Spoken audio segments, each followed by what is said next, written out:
All right, we are live. Welcome back with Murphy Mac to another episode of the Fitness Beginner Podcast, where we help you get started on your fitness journey. How's it going, everybody? Hope you're all having a great start to your week this week. And we have another guest joining us for the podcast today. We have Mr. Dave Frost. We're going to bring him up on the screen now. First off, I just want to say thank you, Dave, for joining the podcast. I know the listeners will get a lot out of our discussion today. So, just a little bit about the podcast is we just like to help people get started on their fitness journey. Fitness has done a lot for me, so I like to spread the love and try to help other people get started as well. So we typically keep things pretty basic until we have people on like you that we can kind of dive deeper into certain topics. And I know you kind of specialize into working with people of the older generation, so I think that's going to be an interesting topic, and hopefully people can get a lot out of it. So that's a little bit about us. If you would, we just go ahead and kind of introduce yourself and tell people, who you are and what you do. Sure. Dave Frost, thank you very much, Murph.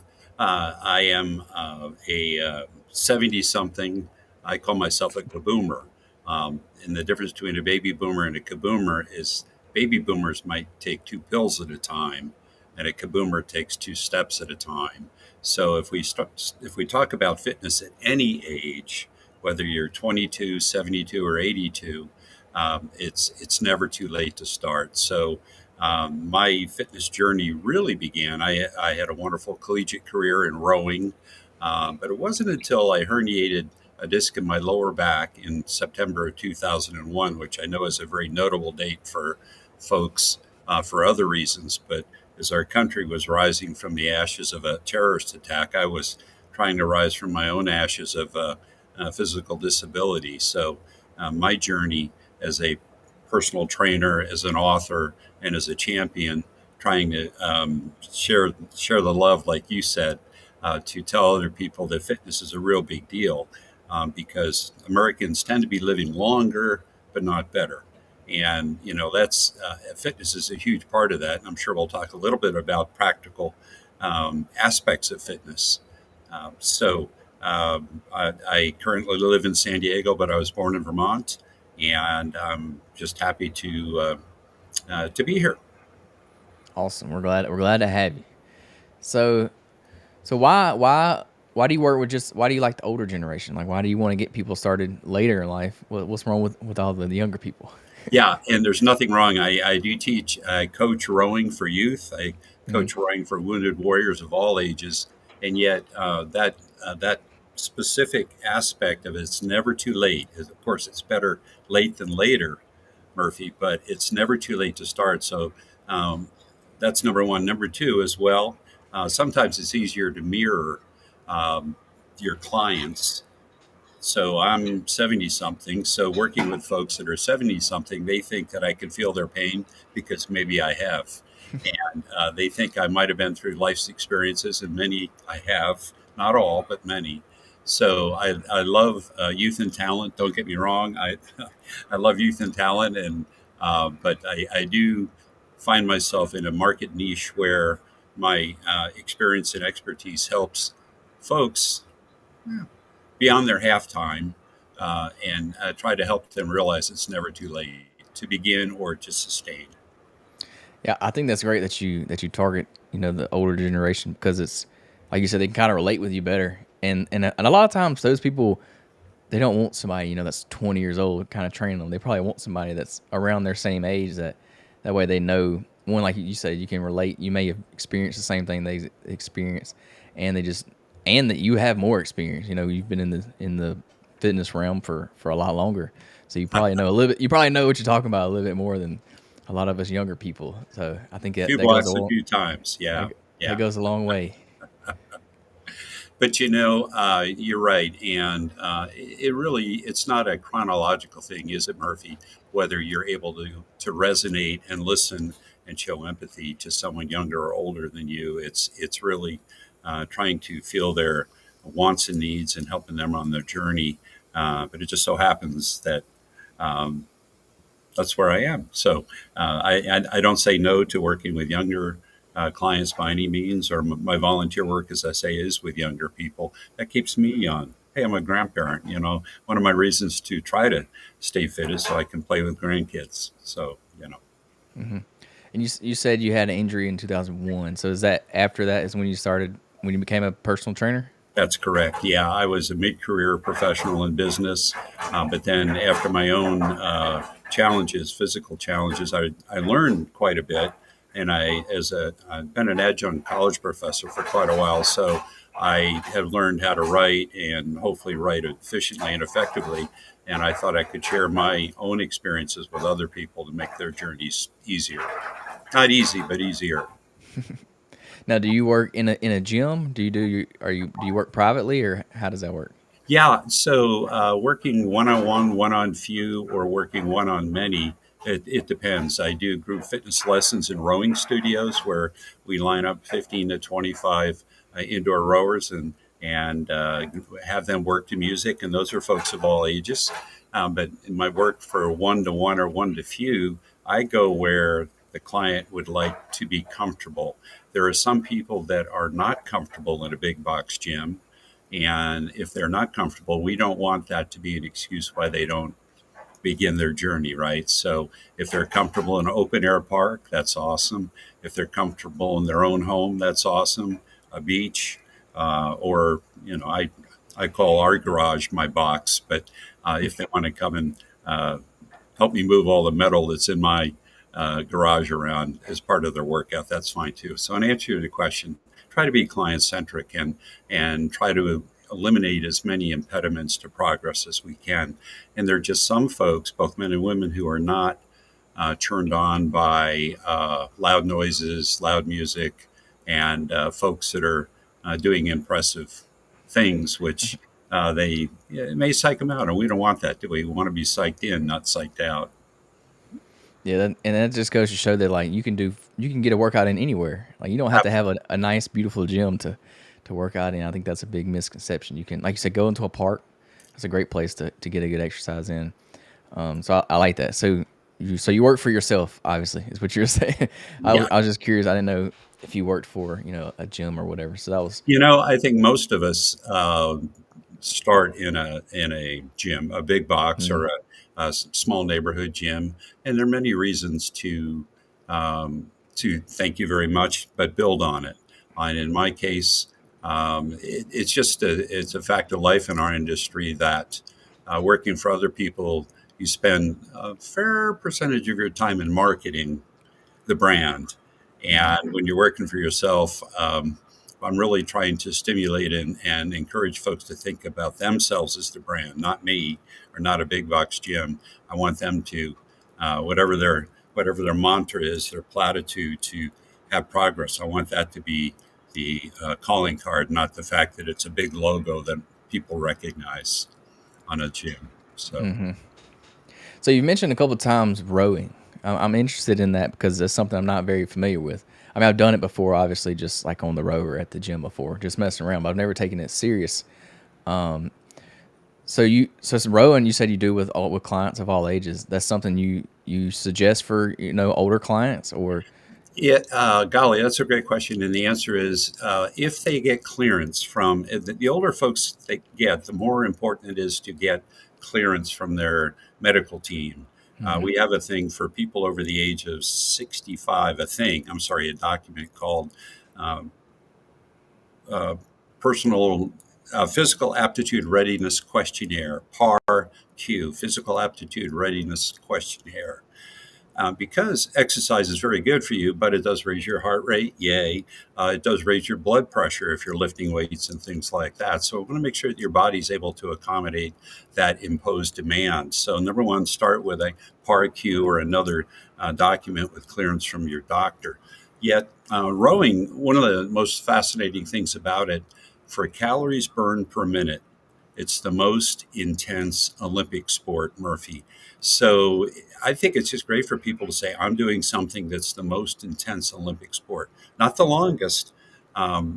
Maybe some folks would say not the hardest, but for that 6 minutes of all-out effort, you use almost every muscle in your body, including the one between your ears. So if busy people are looking for an efficient and an effective workout, an indoor rower or being on the water, well, being on the water takes time to get the boat out there, where an indoor rower, it's just oftentimes sitting in the quarter unused, isn't it? at the gym. Hey, I say you can stand it on the side and make a Christmas tree out of it for the holidays that are coming up. With wrap some lights around it when you're not using it. But the fact that it uses almost all the muscles in your body, it's low impact. So you could eat a meal and hop right on the rower. It's not like running, where you might have a little gut distress. So that's a good factor too, to fit it into your routine, because again, we're trying to remove impediments, not say, well, you only can do it after waiting 2 hours of digestion. But the fact that it uses, some say, 90% of the muscles in your body, that's pretty darn effective for getting a good workout. I mean, you can row for a very long time, but you can get an amazing workout in a very short period of time too. So, if folks have any questions about it and they can't find what they need, certainly I'm sure you'll point them in my direction. I'll try to encourage them to think about a great sport, just a great sport. Yeah, you'll be happy. There's I think 2 rowers in my gym, and people always use it. Like there's always somebody on it, so you would be happy for that one. And if I could, then thank you for that. That's I think fairly rare, but yay. But I'd also share. I want people to learn how to do it well. Sometimes you see bad form, which you worry about for injuries, and you see Mhm, bad form that doesn't let them do their best. It is a pushing sport. Most of the power comes from your quads and glutes, but we see a lot of folks, especially the guys, they want to make it a pulling sport, not a pushing sport. mhm. So, like with any activity that your listeners get involved with, you want to be safe, number one, but number two, you want to use good form. So, what are some of the injuries that you see from rowing? Yeah, that's a great question. For folks that row a lot, the volume injuries are elbows and, believe it or not, ribs, because when you pull in to, I don't know if you can see, but the xiphoid, right right here, and you accelerate, even though 60% of your power comes from your legs and your glutes. As you finish strongly, it tends cracked or broken ribs are the second. The first is elbow injuries. But other than that, if you're warmed up and you're not a 20 something collegian or an Olympian, hopefully you can avoid those overuse injuries. I know there is like a cardio piece to rowing, and you said you work almost every muscle in your body. So, what would you say? Is it more of a cardio based workout, or is it more of like a kind of like a strength train, or is it a good mix of both? That's a great question. It depends. There is a damper setting. It's like a gear on a bicycle. Hmm. It doesn't really impact your time, but it does impact the load on your skeleton. If you want a low gear, as if you're climbing hills, you can adjust the damper setting to make it as if you're rowing up up the creek, so to speak. Hmm. For a Tabata, a very high intensity interval workout on the rower is very much a stressing strength workout. Conversely, if you were rowing a 5 mile race, sometimes we row. Generally, our races are um, 4 minutes to 20 minutes, but sometimes they're longer. We'll do half marathons just to say we can and compare our rowing time going through water compared to running half marathon time Hmm. running through air. But so it can be either. And that's one of the nice things about it. You can choose to make it a more of a resistance workout or an endurance workout. Part of it is the damper, but another thing is the stroke rating. And The variability of it is really something that I hope folks that maybe haven't considered it, like you or the folks at your gym, that they might say, "Wow, I didn't really think about it." Ergometer is the name of the indoor rower. Erg stands for work, so work means, yeah, power divided by time, right? So it's a power sport, but there is the stamina element. As a long-winded answer, you're right. It can be either, depending on Hmm. the type of your workout. Do I wish that people complement their rowing with weightlifting? Almost every sport that we know of, perhaps even pickleball, since that's real popular. I think that folks can benefit from functional weight training and resistance training to help them in their primary sport. But there are some folks that only row, and they're pretty darn fit. They're pretty. Hmm. I'll just share also that, believe it or not, even though you say, I want to adjust my workout to make it more of a power resistance workout, every time that you move that handle from the catch, the front part, to the finish, that's as if you're doing a 60-pound weight lift. That's the equivalent of when putting the oar in the water and driving the boat past the water.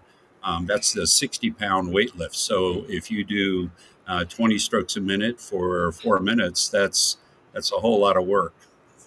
Hmm. So rowers tend to be pretty fit. So when you were in college, what did you do the single, or you did it with the team, or how did you do it? That's a great question. There's more and more an emphasis for folks to do the single scull. And I don't want to get into the physics too much, but if you're by yourself, two oars, one person, that's the heaviest load that you have. It's about a boat of about 35 to 40 pounds. When you're in a boat with seven other people in a coxswain, it's lower weight per rower. Hmm. So there's things like how long the boat is determines how fast you go. So the fastest boat is the one with eight rowers and a coxswain, and that can get up to for short distances. It can get up to about 20 miles an hour, human powered through the water. Not bad. So as a like a I'm kind sorry, of prof- I'm sorry, Murphy, but I started in big boats, but now the tendency is to get people in small boats because you become more, if you will, artistic. You the fineries of sculling make you a better sweep rower. So we started right away in big boats sweeping to one side in answer to your question. And I wish that I had. Now, do we all scull now? Yes, we do. But I like the fast boats, the big boats.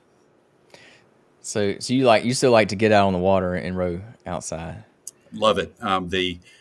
Sometimes we spend too much time in the dark, but nothing like a shooting star or marine life that pops up to kind of Hmm. make your morning, and you're revved up. And at least till 3 in the afternoon, you're full of energy, and then maybe you think about a nap at about 3 in the afternoon after getting up at 4 a.m. to go row. But we call it being gnarly, and rowers tend to live a long time, so that's not bad.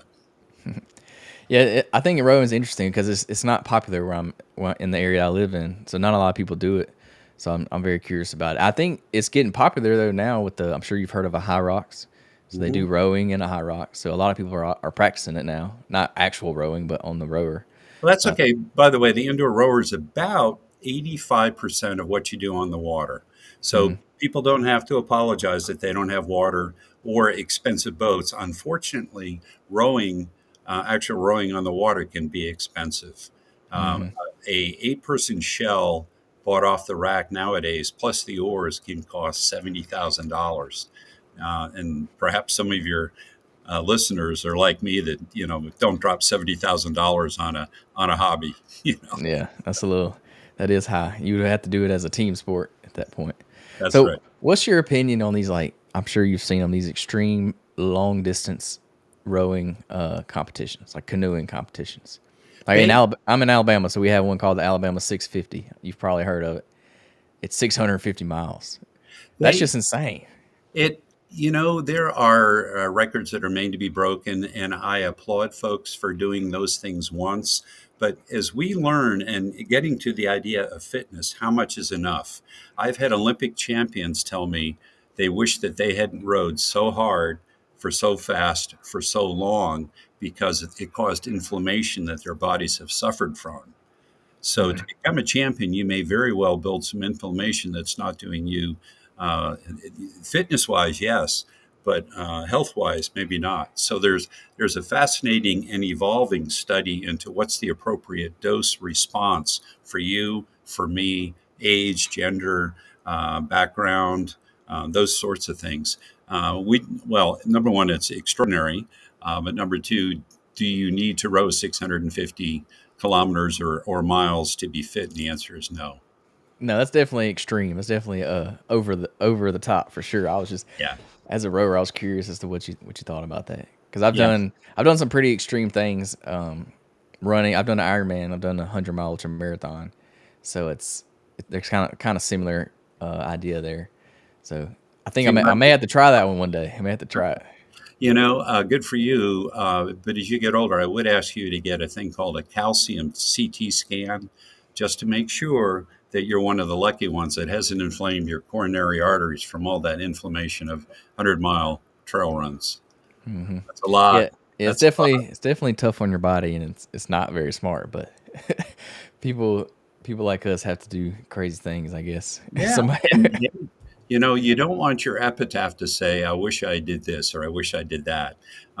It's a guy that maybe some of your younger listeners, or maybe the ladies that listen, haven't heard. But Jack LaLanne was an early pioneer for fitness on television when the televisions were about this big and black and white.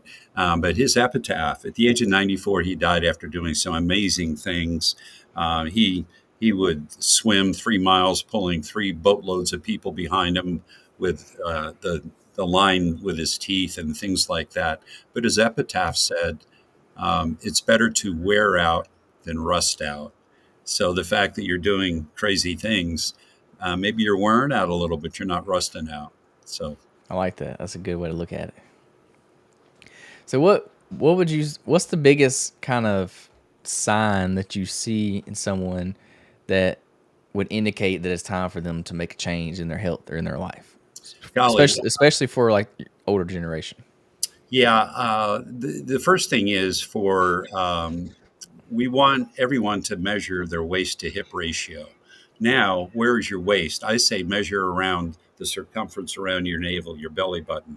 That may Mm. not be the true waist measurement, but at least you can always find it again. And then measure the circumference, the widest part of your hips. When your waist to hip ratio is um, too high. Well, for guys, it should be 0.85. You shouldn't have a waist that's even an older guy should not have a waist that's more than 37 inches. If it is, we get really, really, really worried that they're either going to have to take Ozempic or one of those GLP-1s, or get serious about their lifestyle, including exercise, to cut down on the central obesity. So the first thing we worry about is central obesity, men and women. What is their waist to hip ratio?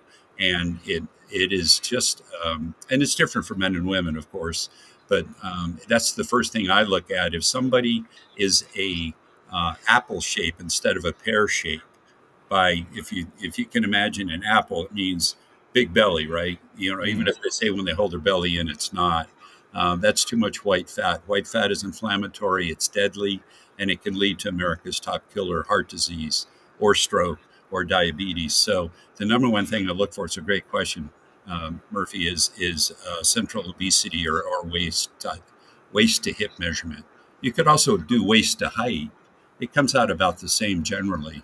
But if you have a ratio that's unhealthy, I say, folks, don't be in denial. Start. And of course, that's the issue. We don't want them to run 100-mile races with you right away. Later on, later on. Yeah, I've never heard that. I mean, the waist to hip ratio. I like how that makes sense because you can measure it. So I like that. I've never heard. Most people just say body fat or just being Well, overweight in general. yeah, but it's where is the body fat? If you did either the float test or do the electrical test to find your total white fat, that's a good measure. Yet, where is it most deadly? It's around, for men in particular, it's around their midsection. It's central Hmm. obesity. So, by far and away, that's what I look at. What is their profile? If they don't have a pair, meaning they're muscular or big hips that are bigger than their waists, and if their waists seem like they're 37 inches or more, boy, let's get them started on lifestyle, including fitness things to help them live longer and better. So what? So say somebody is that they get to that point and they realize, hey, I'm overweight. I need to start taking this serious. I need to work on my health. What's the first thing you would tell them to do? Well, take a deep breath and say, don't look at the past. It's really important to not dwell or get stressed. Last thing we want to do is create more stress, because stress leads to more fat accumulation generally. So we don't want to create a bigger problem. We want them to take a deep breath and say, let's look forward. Let's, future fit. Let's look forward, and let's have a let's see if we're committed to small habits that over time can make a big difference. It didn't take people 2 weeks to get overweight, although we're coming up to the holiday season, and many males in particular put on about 2 pounds between Thanksgiving and New Year's, and they never take it off. Oh, I'll take it off, with my New Year's resolution. Mm-mm, almost never. Almost never, Murphy. So it's better to keep it off. But if you have it, just know that it's going to take time.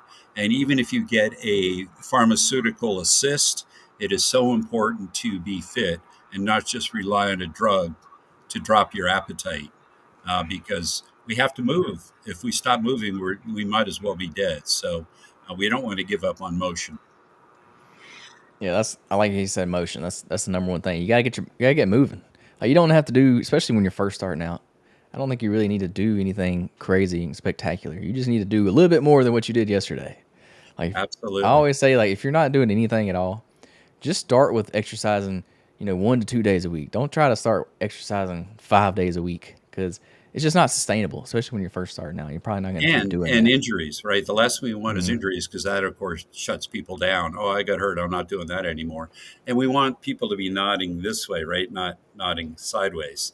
Not, we don't want that. We want, yes, I can, not, no, I can't. So little habits, like you said, whether it's 2 days a week, whether it's, well, maybe I can park the car further away from the mall, or why don't I take the stairs instead of the elevator? Those things over time will make a difference. It is primarily an energy equation. You have Hmm. white fat stored, and it's a tremendous energy source. But if you keep adding to it, not tapping it, that's wrong. So we need folks to be educated. We need folks to get resources that help them be successful, not be frustrated and quit and say, "Oh, that was too hard," and Madison Avenue lied to me, that kind of thing. Yeah, you gotta. It's all about building those little habits, like you mentioned, just one at a time. Don't try to do too many. Just do one, and then once that becomes a habit, and you do it without even thinking about it, then add something else to it, and then that stacks on top of each other, and it makes a big difference over time. And if I can revisit one more item on stress, because it is so deadly for inflammation and worsening a condition, we want people to chill. And what's part of it? Sleep. As people Hmm. get stressed, and they might think about a nightcap or a snack or things, and those are unhealthy things over time that we don't want to start. So stress is one of the things, as people embark on their journey, is what can I do to bump up my resilience and lower stress so that it's not become chronic. And chronic stress is kind of a definition, is that's something that's bothered you for 3 months, and it probably means you put on weight and your blood pressure is up, your heart rate's up, and you're not ready to do peak performance, whether it's 2 days a week or 6 days a week. Hmm. So for someone that's slightly older and they may be a little intimidated by exercise, what's something that you how would you help them overcome that? How do you help somebody, they may be intimidated to go to the gym, they may be intimidated to exercise, they may be scared of, getting an injury, getting injured. So how do you help them kind of overcome that? Well, two things. One is I'm not the spring chicken myself, so I kind of share, and not to be a wise guy, but I kind of say, listen, if I can do some things and they work for me, I bet I would really like you to try them. Number one. Number two, I'd like you to find a buddy.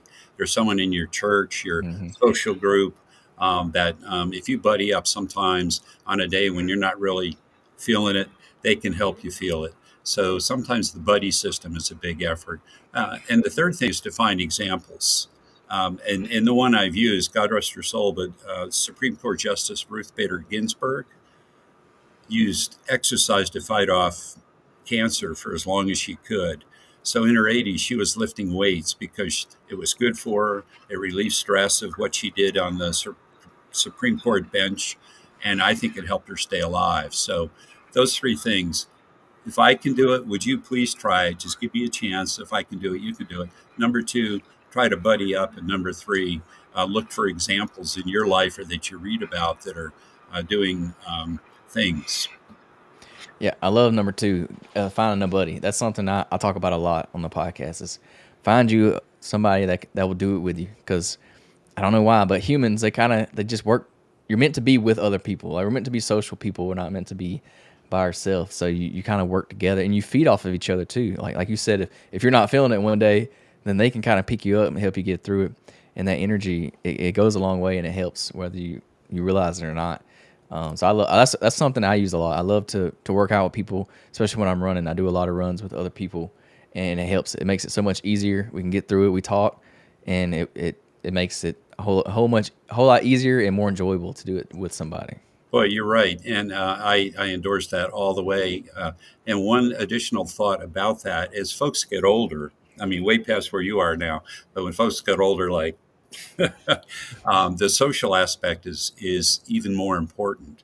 And maybe in older times, what could be considered a solitary sport, semi-solitary, biking, running, swimming, get involved with other people, because the social aspect is why it's a very big success factor for chasing 100. Yeah, the social aspect. So what would a workout look like for someone who's kind of new, just getting started at around like a client you work with? What would a workout for them look like? Because it's probably going to look a lot different than something that I would do in the gym. Yeah, so let's say it's resistance based, although I always add I have a 7S model. I mean, not I, but we talk about a 7S framework in our physical bank. Folks are CrossFit. I think it was like 10 elements of a CrossFit workout of the day. But for folks that I see on their journeys to live longer and better, it's strength, stability, stamina, stretching. Don't stress. That's important, not to stress. Anti-inflammatory eating. If you're going to be lean, it's great to work out, but it's your refrigerator, not what you do, that helps you stay lean, right? Restorative sleep. 7, strength, stability, stamina, stretching. Don't stress. Restorative sleep and anti-inflammatory eating. And it's all those things that you wrap your arm around those. Even though today is a strength day, we're going to focus on strength. It would be rare for me to ask folks to do things with dumbbells or kettlebells early on. I would ask them to do resistance bands or body weight exercise. And I want them to be a little bit sore. If they didn't get sore, that isn't helping them avoid that terrible term called sarcopenia. After the age of 30 or 40, unless you challenge your muscles, they we lose them. Mm-hmm. 1% a year about. So if you haven't worked out for 30 years, you've lost about 30% of your skeletal muscle. So we definitely want them to learn how to do resistance training, but it doesn't have to be metal. It can be resistance bands or it can be body weight. So a big focus on progressive successes. And let's say, okay, let's start with a forearm plank, see how you do for your core strength. It is so important not to hop into joint movements until we understand how good their core and deep core are, the lumbo-pelvic hip complex. So on a strength day, and for people my age, that's about twice a week, 2 times a week. For folks your age, you might get by 3 or 4 times a week because you recover faster. Mm-hmm. We don't as we get older, but we do want to get sore, and we do want a recovery day. If you don't cause micro tears in your muscles, you're not going to offset sarcopenia. So that's really, really important. So, and another nice thing to focus on with folks of any age is that resistance training is a whole lot quicker than stamina training, isn't it? Mm-hmm. Uh, Both in results and in the time invested to see results. Even folks into their 80s can see great improvements in functional strength in 2 to 3 months. To see a notable improvement in stamina, whether your speed over a longer distance or just being able to go a longer distance, it can take many months. So realism is a big part of it. So let's see. 3, check your core strength. Start with body weight or resistance bands or light objects, and not worry about heavy metal, because, as you shared, that can psych people out. And third, uh, have a plan and follow the plan. And do you recommend? Obviously, as a coach, you probably recommend working with a coach too, especially You as know, you get older. there's an awful lot of data and perhaps useful information that people can get on their own. So, however they can surround themselves with resources, I'm okay if they see results. But I Mm-hmm. find that most people, even though it may be an investment in their futures, I find that most people want the accountability. So it Mm-hmm. doesn't have to be that way, but oftentimes they rely on somebody with a credential who may have been where they are and has some accredited training to help them avoid injury and to be successful. So oftentimes, yes, but not always. Yeah, I Folks, like to for brand new beginners that are just starting out. I like to recommend hiring a coach because they can help you a lot. They can help you like a lot of that figuring out that you normally would do by yourself. You can kind of skip all that if you get somebody that knows what they're doing. They can help you. And the main reason I say hire a coach is for technique purposes. We want to prevent, you know, injury. Like you mentioned, doing the rower, you got to have the proper technique, or you're going to injure yourself. So I think it's great for beginners to learn proper technique, especially if you're going to go in a gym and you're going to use weights. There's a lot of ways you can hurt yourself in a gym. So I highly recommend, even if it's just a few sessions, just learn how to do, the main lifts, the main skills that you need. So I highly recommend that for newer beginners. And yes, it is an investment, like you mentioned. It is you're going to have to pay. Coaches are not cheap. Let's just be honest. But it's worth the investment if you can, learn. If you can skip the whole learning process that you normally do on your own, and if you can learn, proper technique, keep you from getting injured. I think it's a great investment for most you, people. and if I could pile on with that just for a second, during COVID, that maybe, that was a huge lemon for all of us, wasn't it? But if you try to make lemonade out of that, one of the things the government decided was how much an individual is worth or how much they would invest in us to keep us alive. And it came out to be about $10 million for every citizen in America. So, I mean, if you just take a breath and you say, okay, if my physical portfolio is $10 million, do I just sit on it or do I invest in it? So, back to your comment that, yeah, maybe there's a short term investment of some amount of dollars, but if you see the payoff for a $10 million portfolio, and ideally, what you're doing, you're going to buy 7 to 12 extra healthy years, 7 to 12 extra healthy years, but it takes sweat and it takes 6 days a week or perhaps 7 days a week. It's not denial, it's I'm going to do it. So I think if people think of, don't shy away from a temporary investment, they think of the return on invested capital. Maybe that'll help them get past that sticker shock. Hmm. So earlier you mentioned a little bit that somebody older may not can only, sorry, they can only work out maybe 2 days a week because they don't recover as fast. So I want to talk about recovery. What are some good like recovery techniques or things that you like to do for recovery? Yeah, great question. And part of it does relate to when your client wants to work out. Some are morning people, some are night hawks. So want to keep that in mind. But absolutely, rest is imperative. So if we're intentionally creating micro tears in our skeletal muscle, what do we need to repair it? And the answer is protein, hydration, and rest. And for us, it takes 36 to 48 hours to heal those micro tears, us meaning old guys. Young folks may only take 24 hours and you can get back at it. But the last thing we want to do is folks to get progressively more tired and their fiber, their muscle, their connective tissue, and their joints just overtaxed. And that's not a good thing. So the big three are hydration, sleep, and adequate amino acids. There's a big buzz about peptides. Well, peptides and amino acids are kind of the same thing. They're building blocks. You have to you have to absorb the building blocks, hydrate, and sleep to recover. Awesome.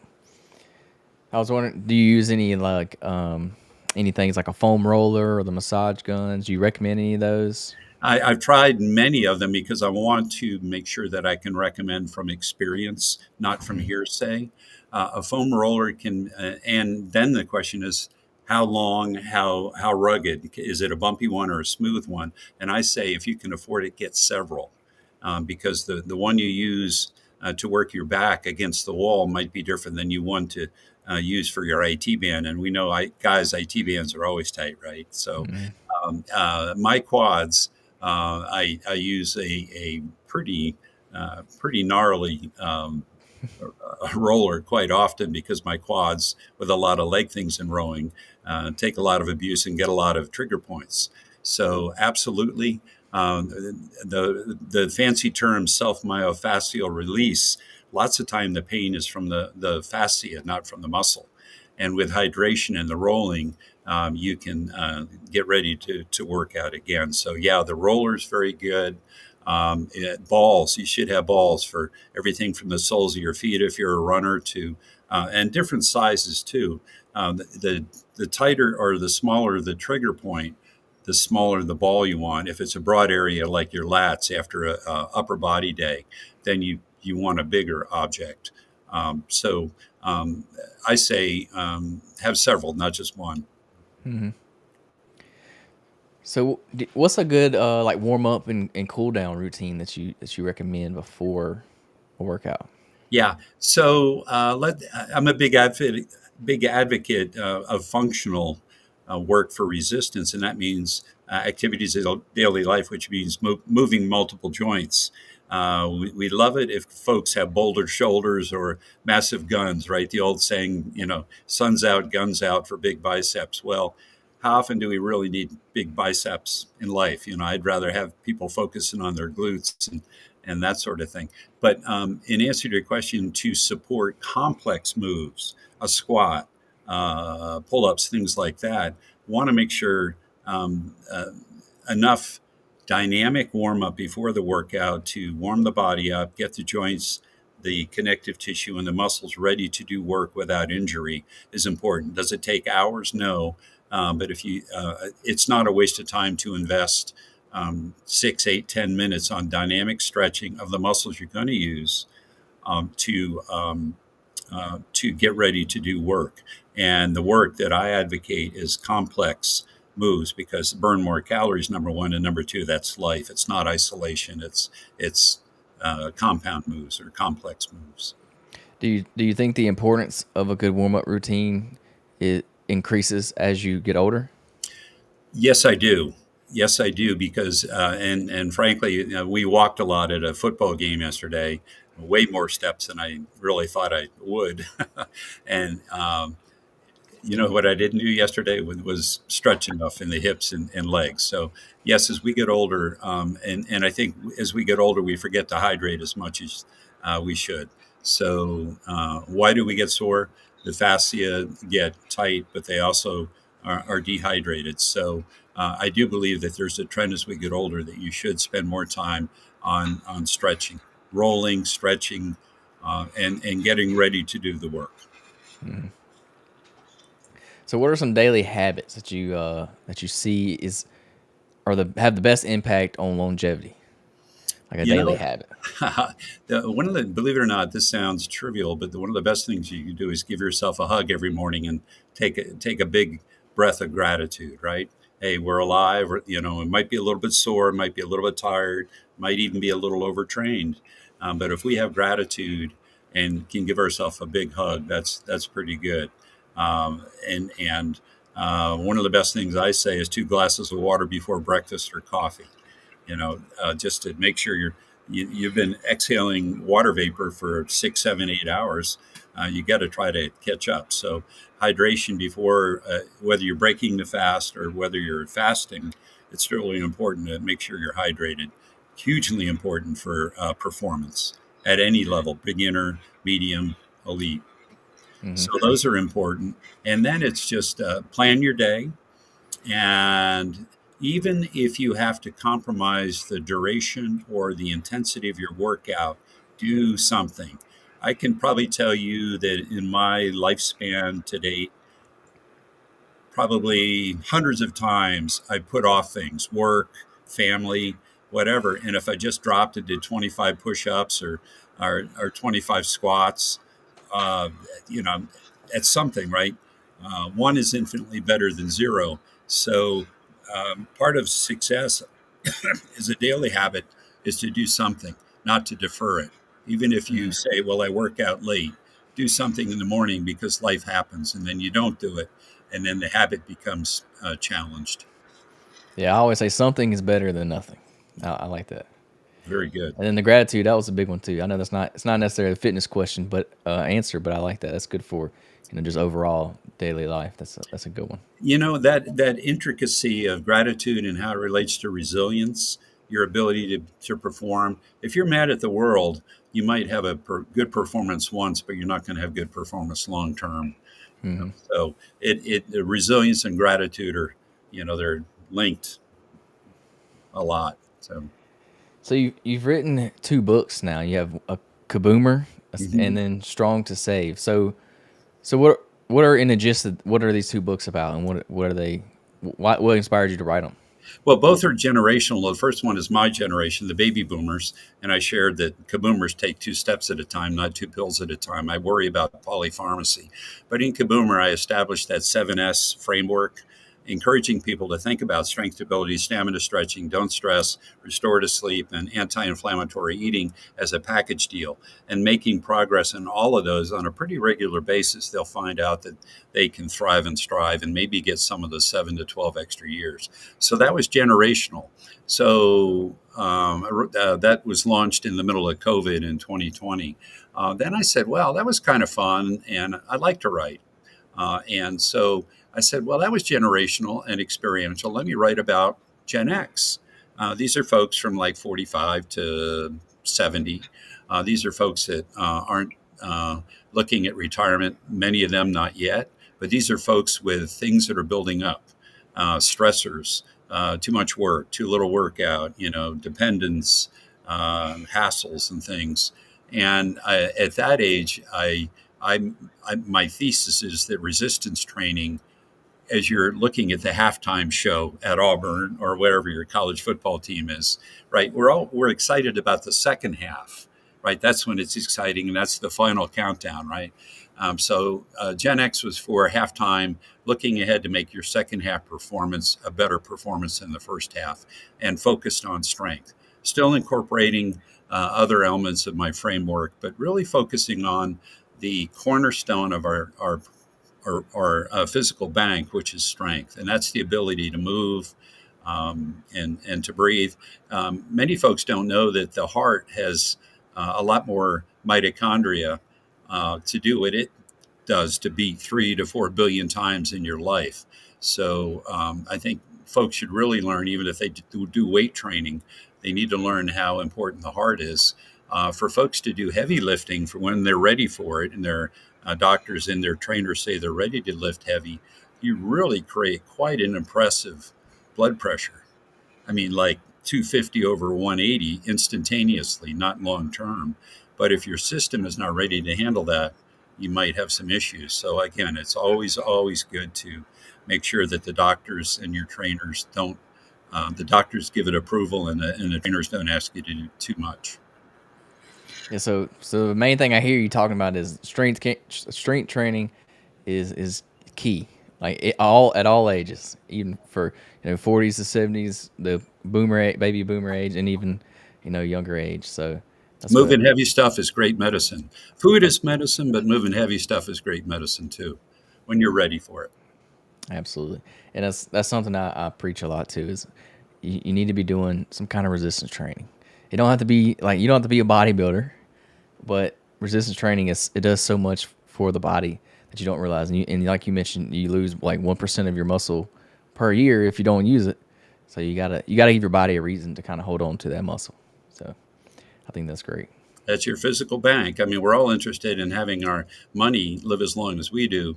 We want our bodies to support us in a good way for as long as we can.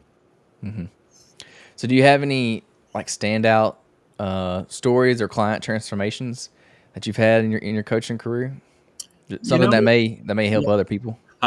So I've been at it as a personal trainer for about 14 years.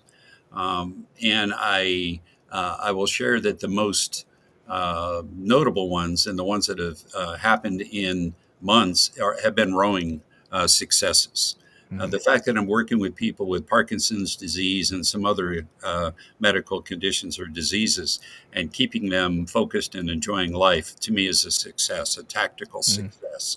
But for folks to change a body composition, be confident, and do things they've never done before, oftentimes now it is based on rowing.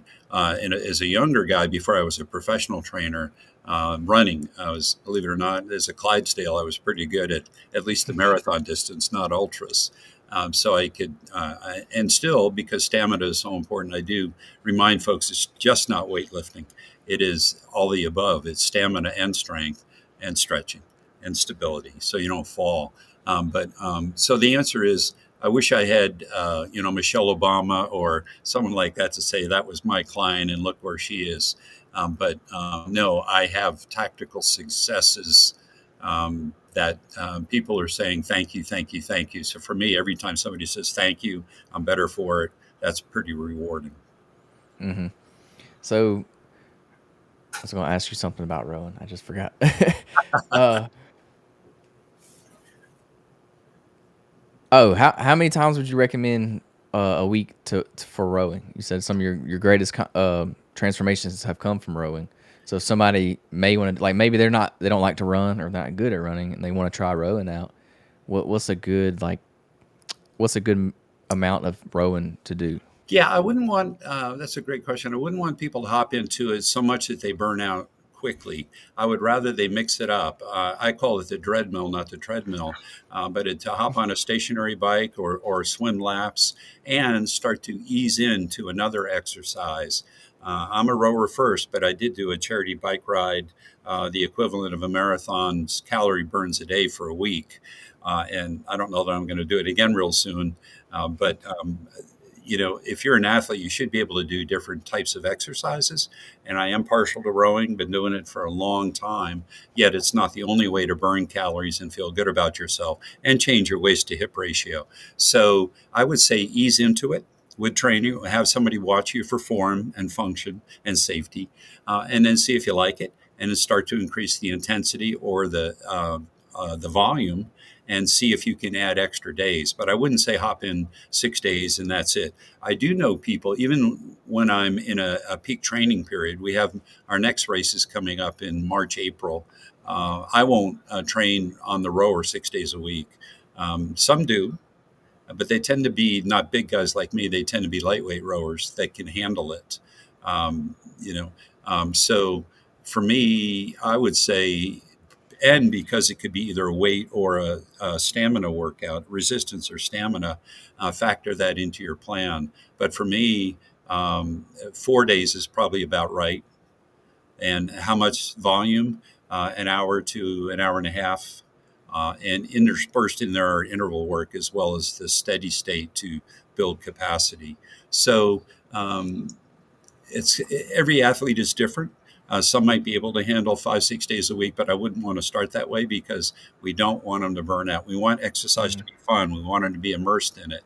And I want to, if they like it, I'd try to figure out a way, if you can, to get them on the water somehow, somewhere. If they go on a business trip, find a boathouse that they can try it. That kind of thing.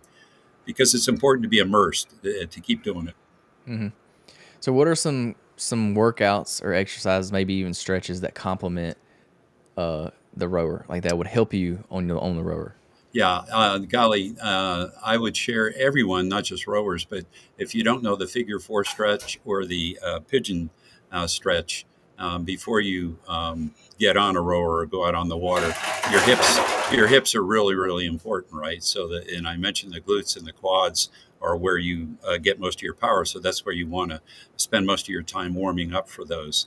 So just fractional squats and doing a little bit of dynamic too. You might want to slam ball a little to get the heart rate up.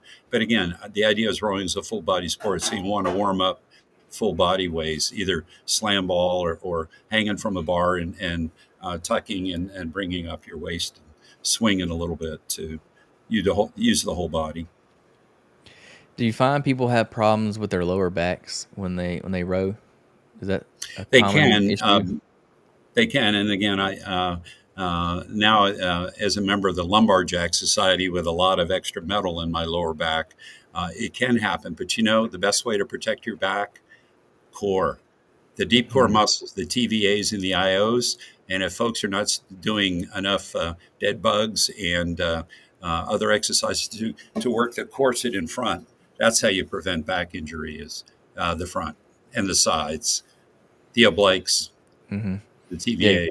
because that's something that I have lower back pain just all the time. So I was curious about that because I think that's something that would bother me if I did it for a long time.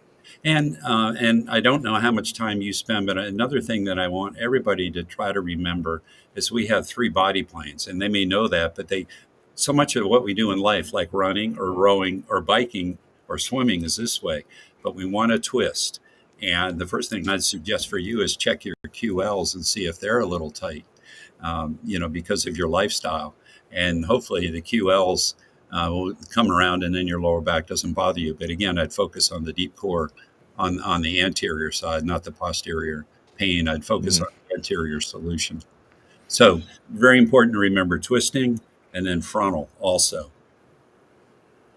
Side to side, the frontal plane, very important. And oftentimes you do that for a week or so, and all of a sudden, oh, I'm standing taller.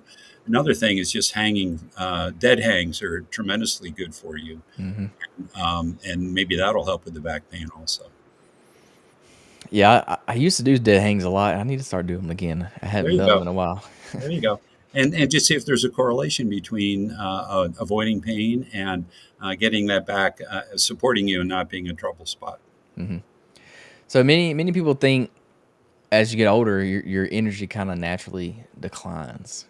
So what do you have any way to kind of counteract that energy as you get older, like decline? What do you have any advice for that? Yeah, believe it or not, it sounds simple, but rest is so critical. Everyone has a different amount of rest that he or she needs to get up without an alarm, if you can, and be ready to face the challenges of the day. As we get older, why do we kind of lose our mojo? Well, I think some of it is hormones, and some of it is inflammation, some of it's diet, and some of it's just compound stressors, right? Things have built up for a long time, but breathing is so important. I'll tell you that if folks, cleanse and hold their breath deeply for as long as they can safely. I mean, not driving or doing things like that and holding your breath, but sometimes. Um, a, a, our body's ability to process CO2 and oxygen. You don't need coffee, and you go, wow, that was pretty good. Most of the civilized world takes naps, except for America. It's okay to take a nap if you can, you know. Hmm. But you don't necessarily have to be like everybody else and lose your mojo and get tired and lose your energy. You have to work harder to find it again, but you can. So you mentioned a little bit about holding your breath. Do you believe in breath work? Do you practice that a lot? I hear a lot of people talking about it now. I'm just curious. I don't do as much as some people. I say, can you find 64 seconds in your day to lower your blood pressure and your pulse? And that's the 4x4 that Navy SEALs use. Inhale mindfully for 4 seconds, hold it for 4 seconds, slowly exhale through your mouth for 4 seconds, and then do nothing for 4 seconds. 4 rounds, 64 seconds, and see how your blood pressure, your heart rate, and how you feel. Breath is so important at feeling energetic. Yeah. Yeah, I've heard a lot of people are talking about it now. I just see it more often. I've tried it a few times, but I never stick to it. I need to make sure I keep doing it. Well, when you're exercising, I mean, if you just think about pursing your lips and trying different techniques. Some people there's methods where they breathe one side in, the other side out of their nostrils. But experiment. There's a great book. One of the books I always recommend to people if they're serious is to it's James Nestor's book, Breathe. It was a New York Times bestseller, and it was just really enlightening. There are many, many techniques for practicing better breathing, and the result is we're fitter people. So, So, what does thriving look like for somebody who may be in their 70s or 80s? and my answer is you're better than 90% of your peers. In whatever you choose, playing with the grandkids without discomfort, avoiding injury. Could be on the pickleball court, or it could be doing at the age of 72, doing a 400-mile bike ride in 6 days for charity. Those are, to me, those are things that are thriving. But the thriving, I think, starts with the muscle between your ears. So Awesome. Um, if you had to give one piece of advice to someone who thinks they're too old to start, what would you tell them?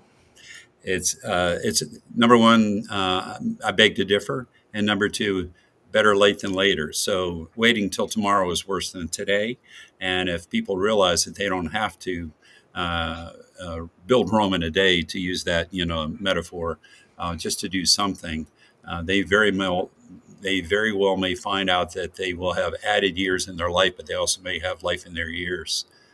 Hmm. It's possible. Now you'll have to circle back to me in 15 years and verify that I'm not blowing smoke and these are all good things. But uh, I want to be late to my own funeral. So Yeah. Well.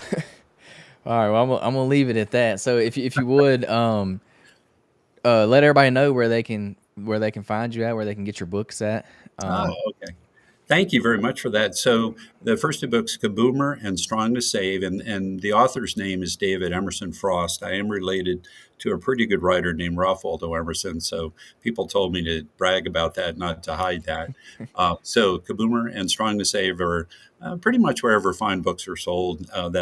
The bookstore named after a river, or Barnes and Noble, all those places it's available. My landing page for contacting me or reading my blogs or seeing what I've been up to, sharing ideas, is well past 40, and that's spelled FORTY for the number 40. Wellpast40.org, not com. Wellpast40.org, and I'm David. Wellpast40.com. Awesome. Yeah, y'all definitely check out his book. If you said Strong to Save it. Wait, is that right? Strong to Save? For No. Gen Yeah, X. Strong to Save is more Gen X related, and then Kaboomer is more for the baby boomer. So y'all definitely check that out.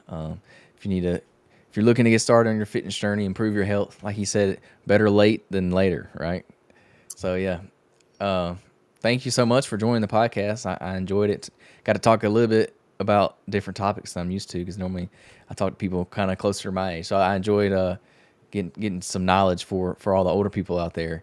Can't let them be left out. So Well, thank you. Yeah, until if we have a breath, we have purpose. So we want to keep at it, and maybe even share some age and treachery things with you, young folks. well, thank you so much. I enjoyed our time together. I appreciate it, and you have a great rest of your night. Thanks so much.